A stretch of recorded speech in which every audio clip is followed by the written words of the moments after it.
That's Nick. And that's Joseph. And today we're here to talk about a good person. Me. Yeah, and me. So it's not the good people. Okay. Well. It's the fourth film directed by Zach Braff, which MGM and United Artists Releasing is making available to us, the public, on March 24th, 2023. I know Zach Braff directed Garden State. Yeah, that was his debut, which we have Natalie Portman as one of the OG Manic Pixie Dream Girls, which I always thought that was a reference coined from a review about her character. It's actually Kirsten Dunst in Elizabethtown reference, but anyhow. Yes, and he also directed Wish I Was Here in 2014, which I wasn't really a fan of, and then Going in Style in 2017 with De Niro and Morgan Freeman. And of course, that's a remake of the 1979 classic of the same name starring Art Carney and George Burns. What did you think about this film? I think that it has a fantastic lead performance and a script that doesn't quite support her as it should. I agree. I think she's like top notch in this movie. And she is Florence Pugh. Florence Pugh, yes. But I think the story is a little half-baked, but overly complicated. At times I felt like it was kind of hokey. There are some comedic elements I think don't feel like appropriate. Yeah, again, with this kind of a scenario, we do need some levity, but then the convenience of the miserableism is also a bit distracting. I can't even say even the most basic story is complicated. Florence Pugh plays a lady named Allison who got into a car accident and killed her 2 passengers, who were also her soon-to-be in-laws. So we flash forward a year, and we see that she did not handle this accident well, and as a result has become addicted to OxyContin. Mm-hmm. So as she admits to us, she's a junkie. One day, she walks into a 12-step program, a meeting, and she bumps into Morgan Freeman. Daniel. Morgan Freeman is the father of one of the passengers she effectively killed. Mm-hmm. Because we see the accident, and we see it's the result of her kind of playing with her phone, trying to find an address, and she runs into a bulldozer. Okay, so Morgan Freeman is the father of one of the passengers, his daughter. Morgan Freeman's also the father of Nathan, Florence Pugh's ex-fiance. Played by Chinaza Uche. Because we find out she broke up with him sometime after the accident. So the middle portion of the film is Florence Pugh and Morgan Freeman, I guess, building a relationship. Because one would understand why maybe Morgan Freeman wants nothing to do with her. Morgan Freeman is also responsible for his dead daughter's daughter. So his granddaughter. Ryan. Played by Celeste O'Connor. Mm-hmm. And he's having a hard time with her. She has some behavioral issues, I'm assuming related to her grieving her dead parents. But everything comes to a head because one day when Florence is visiting with Morgan, Ryan, the granddaughter, comes home early and sees this woman and realizes who she is and goes off. And Morgan thinks it's a good idea for Florence to stay for dinner so they can talk. And it goes better than you would think. And actually at the end of the night, Florence gives Ryan her phone number and says, if you ever want to talk, hit me up. So they meet up at a coffee shop to talk. It doesn't go well because Ryan tells Florence about her ex, who she's been avoiding on social media. But when she finds out that he's seeing a new lady and they have a dog, she loses it, attempts suicide, but doesn't go through with it. And on that same night, Ryan invites Florence out, like go to the city, because they live in New Jersey, so she invites her out to like Manhattan or something. And that was all a plan that Ryan had as like a meet cute reunion between Florence and her ex Nathan. And that does not go well at all, because Nathan brought his girlfriend with him. So as Allison, Florence is having a breakdown, these 2 young guys invite Florence and Ryan to go party somewhere else. And that does not go well either, because now we have Florence scoring some dope. Ryan's in a date rape situation. She's literally in a date rape situation with a guy who we were introduced to earlier in the film. Morgan Freeman comes home one day, and his daughter is in her room. Ryan's 16. She's in bed with a 20-year-old. Mm-hmm. And Morgan Freeman is not only an ex-veteran, but he's an ex-cop. And he tells this boy, man, like, you're a statutory rapist. If I see your ass again, I'm going to kill you. So via the Find My Phone app, Morgan Freeman is able to find his granddaughter at this party in the city. And Morgan has relapsed because he's all stressed out. He's drunk with a gun and is about to kill this man. And he basically says, I have nothing to live for. And then out of the blue, Nathan pipes up and says, you have me. And why is that significant? Because they're estranged. Back in the day, when Nathan was a kid, Morgan Freeman's character was extremely abusive because of his alcohol addiction. He beat Nathan so bad, he is like deaf in one ear. So of course Nathan feels a way about his dad. But he's able to de-escalate the situation with the gun. And then everything comes to a head with Morgan Freeman and Florence Pugh. And he basically tells her, I blame you for the death of my daughter. I memorized all those police reports. I know exactly what happened that day. You were looking at your phone. You were distracted, got into an accident, and killed my family. Because the whole time Allison has been saying it wasn't my fault. She's saying it's not her fault. Mm-hmm. So then Allison has a come to Jesus moment, decides to go to rehab. She gets better. And then once she's out of rehab, and we see her, like, she looks great. She's recorded an EP. Because Florence Pugh sings quite a bit in this movie. Mm-hmm. We find out Morgan Freeman has died. And for some reason, Florence Pugh is in charge of, like, the wake. That was confusing to me. She's orchestrating the food and the social attributes. I thought that was awkward. Yeah. But anyway, we see that Morgan Freeman has left Florence a letter, basically saying, like, my dead daughter, she had said that Nathan was never happier than when he was with you. And now that Nathan's single again, I would love it if you would reconnect with him and help him raise Ryan. The end. Mm-hmm. It's just a lot going on. It's a lot. It's mostly unhappy film, to be sure. And there are moments of kind of great emotion and poignancy that it comes to. Yeah. I don't want to downplay that some things really are quite good about this film, but there are other elements that do seem a little hackneyed. I'm going to start with what I think the better story would have been. Because at the 30-minute point, that's when Florence walks into the 12-step program meeting. Oh, we should also mention that I was confused because I didn't realize, like, AA and NA meetings are the same. I think that they can be. It depends on what's available to you, but we're far enough along in the opioid crisis to know that a 12-step program like for AA doesn't work for people with an opioid addiction because your brain is rearranged. I thought it was, like, interesting that they had Morgan Freeman, who's an alcoholic, with Florence, who's attending the same meeting. And they kind of, like, vaguely, their whisperings about that, But anyway, I think the better story would have been to start the movie with Florence walking into a 12-step program meeting. She sees Morgan Freeman, and as the audience, we can tell that they have a history. We don't know what it is, and through the process of us seeing them in meetings, revealing little things, maybe they become friendly outside of the meetings. You mean the process of storytelling? Then we realize that, oh, she is responsible for the death of his daughter via an accident. And then the next gag would be, like, well, was she sober when it happened? And then however the story plays out after that. I think that would have been better. And I also didn't even need her to be, like, part of the family.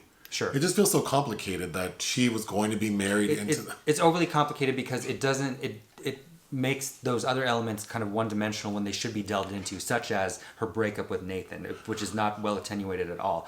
I agree, yeah. And what the situation, the formula you're outlining is very much sounds like an auteur indie filmmaker. When this feels how like sophisticated of me. When this feels like Zach Braff, who really is more of an actor than a director, who has crafted something for actors to shine, rather than kind of trusting the audience and navigating through a thorny storytelling situation, like After Sun, for instance. Oh, whoa! I didn't see that, but I know you really liked it. I also didn't. I think the actor playing Ryan did a fantastic job. Celeste O'Connor. Yeah, we saw her as a supporting role in Freaky, and you didn't see this, but she's in Ghostbusters Afterlife as well. But that character, while it was performed well, I think we're spending a lot of time with her when I feel like we should probably be spending more time with Florence and maybe.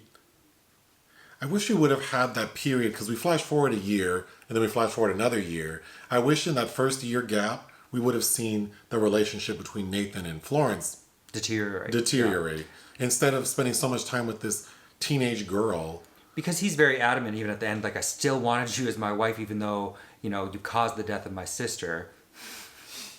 And those are powerful sentiments, and I don't quite get how somebody so attached to her would have just finally gone away completely. Well, but he didn't break up with Florence. We find out Florence broke up with him. Right. And she never explains why. She just kind of says, I knew I had to leave because I was contemplating suicide. Mm-hmm. And that she did attempt it, but I didn't get a sense of, and Ryan, I don't know what purpose she serves except to be the catalyst for those two meeting again, mm-hmm. which causes Florence to spiral again.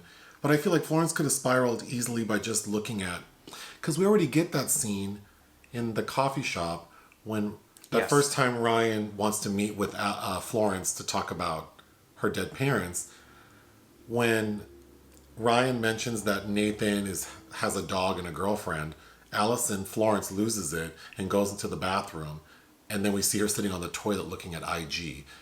Like his IG page and freaking out. So I feel like that's all we needed to see her. Again, the scene, those two scenes in particular are a little too repetitive and aren't really propelling the story forward. Much like the first scene after the accident where Florence is cutting her hair on her own, which is kind of, that's a moment of levity that I did kind of like. Yes, that's a good example of, But then it's followed by this scene where Molly Shannon as her mother comes home and Allison's like, give me my pills, give me my oxy.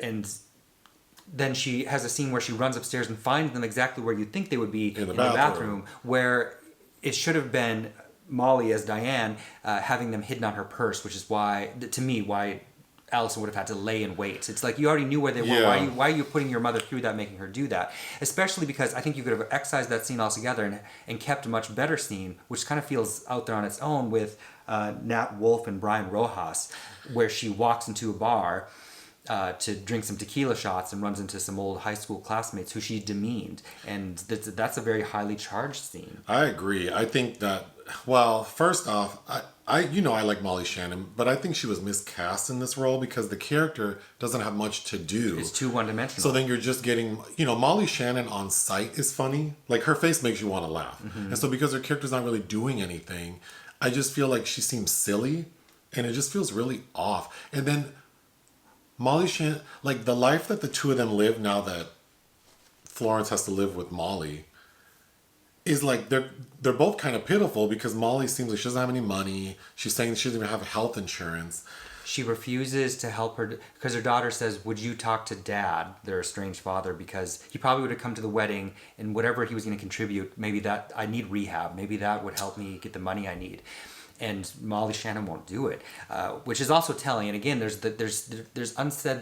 unexplored business between this mother and daughter that I think we would have been wise to spend time with. But the metaphor that I did like is her dad had only left her his Rolex watch when he decided to go, divorce himself from them and have another family, which is kind of powerful as in, I have no more time for you, so I give you this. And then it is that Rolex that Florence pawns for, I think they say $12,500, and she uses that money to go to rehab. But getting to the bar scene, I thought that was very well done. Mm-hmm. Basically... And it's followed by another scene that's good because she's tried to dress herself up and she calls an old friend to have breakfast. Oh, I don't think I mentioned. So Florence, prior to the accident, her life was going well. She was about to marry this man who also seemed to have it going on. She had a budding career as a pharmaceutical sales rep. Mm-hmm. So she gets dolled up after the scene at the bar. No, it's before the scene. To go see, that's right. To go see an old friend who's also a sales rep, basically to hit her up for pills. For oxy, yeah. And it goes south very quickly. Because then, again, I think Florence does such a good job. And I don't have a lot of experience with addicts, but she made me believe she was one. And when that lady says, am I going to give you pills? you can see Florence like switch up. Oh yeah. Like, oh really? Well, I didn't want to have to do this, but I know what you did at your bachelorette party, and I'm willing to tell everyone involved if you don't give me some medication. And then the friend says like, F you, I'm not doing it. And that's when she ends up at the bar. And when she sees those two guys who she recognizes from high school, she admits like, yeah, I thought you were losers and I know I'm better than you. Mm-hmm. And then they're like, oh, really? That's interesting because I think you, like us seeing you here, you're worse than what you think we are. Than what we ever were. But they are like smoking. But then immediately, because then he says, because Florence has no money, but she ordered like 4 shots of tequila and she's asking them for drugs. And then Alex Wolf says, I'll help you out, but you need to admit you're a junkie. She does. And then immediately we see them on the sidewalk smoking crack. Mm-hmm. So again, it just felt kind of like, okay. Again, it's not bad storytelling. It's just, it's like the fat needed to be trimmed or ironed out a little bit more because I think there's a really great film somewhere in there. Well, because I think the movie could have been about either what I said, Florence meeting Morgan and their relationship and the truths being revealed. It also could have been a movie about Florence and Molly Shannon and that relationship. It could have been about Florence and her fiance and how their relationship, which actually could also have been super powerful, like, because you alluded to it, like, this man was willing to stay with you after you accidentally killed his sister. I mean, that could have been a really emotionally charged story. And then I think the more hokey aspect is Florence getting involved with Ryan. And every other scene saying, I didn't do it. Did you know it wasn't my fault? It was my fault. And it's like a year on with all the time you've had alone and the suicide attempts. Like, I don't know that statement would come out the same at this point. I think that she would be pussyfooting around it in a different way. There is a funny scene when Morgan Freeman is explaining to Florence, like, I'm having a hard time with my granddaughter. You know, I went to the library and checked out a cassette tape from the 80s called How to Talk to Your Teens. And Florence is like, okay, well, what did you learn? Well, it's basically saying, like, I should chaperone her at a dance. And then Florence is like, we're way past that now. Like, 16-year-olds are having sex, like, period. Nothing you can do is going to stop that. What you need to do is get her ass on birth control, which he ultimately does. And then there's kind of a hokey scene at the end, like out of an after-school special, where we see Ryan at, like, what looks like Planned Parenthood with her, literally her birth control in her hand, and they're kind of like, high five. Yeah, there's some hokiness, just like the scene with Jackie Hoffman where he chases off the statutory rapist. And I like Jackie Hoffman, but it's like this scene feels very oddly because she's shouting at the man like, you're a statutory rapist, and she's squirting him with a water hose. It's not quite at the level of Octavia Spencer serving up a shit pie, but it also feels like, oh, this is from a wildly different, a totally different film. Then we didn't talk about the sponsor. Oh, yeah. Played by Zoe Lister-Jones. Oh, yes. Who I like better as a screen presence than I think as her work as a writer-director, because I really didn't like The Craft Legacy or How It Ends from Ms. Lister-Jones. But I liked her presence and she has one good line talking to her about how she needs to be taken seriously. But again, that character doesn't make sense in how she fits in because she's a toddler at home. She offers to give Morgan Freeman a ride to go off into the city to find this. Well, she's at home with her husband and her kid when Morgan Freeman calls her and says, I can't find my granddaughter. And we don't ever learn if she's his sponsor. They just go to the same AA meetings. And she's like, well, her husband says like he can overhear. And he's like, well, did he try his Find My Phone app? I mean, he pays for her cell phone. So then we get a scene with Morgan Freeman, who's not tech savvy, seeing like, oh my God, she's in like the city, I'm gonna kill her. And then I think what you were about to say is then she agrees to pick him up. And he's fallen off the wagon in this scene, and we see her pull up to where Ryan is, and his bottle of, what does he have, whiskey? We see him grab a bottle of whiskey from his cabinet before she picks him up. And then when she pulls up to the house party that Ryan is at, he stumbles out of this Toyota Prius with like the whiskey bottle breaking on the ground. I thought that was crazy. I can't believe that she let him in the car like Drink in the car and then let him get out. She didn't know he had a gun, but still, that's crazy. There are certain elements of that again, that just don't make sense. And I don't mind. Sometimes a movie is justified in stating the title in the dialogue, but this is one of those movies where I feel like you didn't need to do that. And it's Morgan Freeman's confrontation with Florence, who I think Florence Pugh is great in it. that's the monologue that gets a little heavy-handed, that this is happening right now. I mean, this honestly felt kind of like this could be a story in a Tyler Perry movie. Sure. Because it's so, like, just everything that could happen is happening. That said, I didn't mind Morgan Freeman. I think he has a couple nice moments, including the initial monologue he has where we learn what happened to his son. I think that was well done, as is Florence Pugh's monologue in that scene as well. But I think we were both talking about a different elderly black gentleman might have been... Oh, because I think Morgan Freeman's too old. I mean, think so, yeah. The Nathan is under 30, I would assume. He looks younger, and also Florence is supposed to be 26. So, and then Molly... I feel like the man playing Nathan's dad should be like Molly Shannon's age. Morgan Freeman just seems way too old. He does, but, you know, he's like on August 1st, 1999 is when he beat the hearing out of his kid. It's like, oh, so when you were helping Ashley Judd and Kiss the Girls as Alex Cross, you were just an old lecherous drunk. Yeah. But yeah, we were bandying about other people that might have been a little more interesting to see in that role. Also, Nathan's character is supposed to be like an accomplished like college or I don't know what they said, like NCAA or something football player. And he seems so meek and... He seems more like an accountant. And I didn't mind the actor's presence on screen. I thought he was nice to watch in many ways, but he wasn't believable, I think, in this role. I agree, but I feel like we've been ranting a lot about this movie that I don't think is that bad. It's Florence not. Pugh's performance is, I think... As it is, I think way better than the movie. Like she saves Don't Worry Darling. I think she's just really...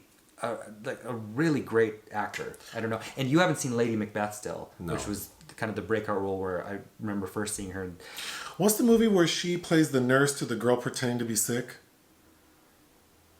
Like the girl won't eat, but her mom's feeding her like a bird.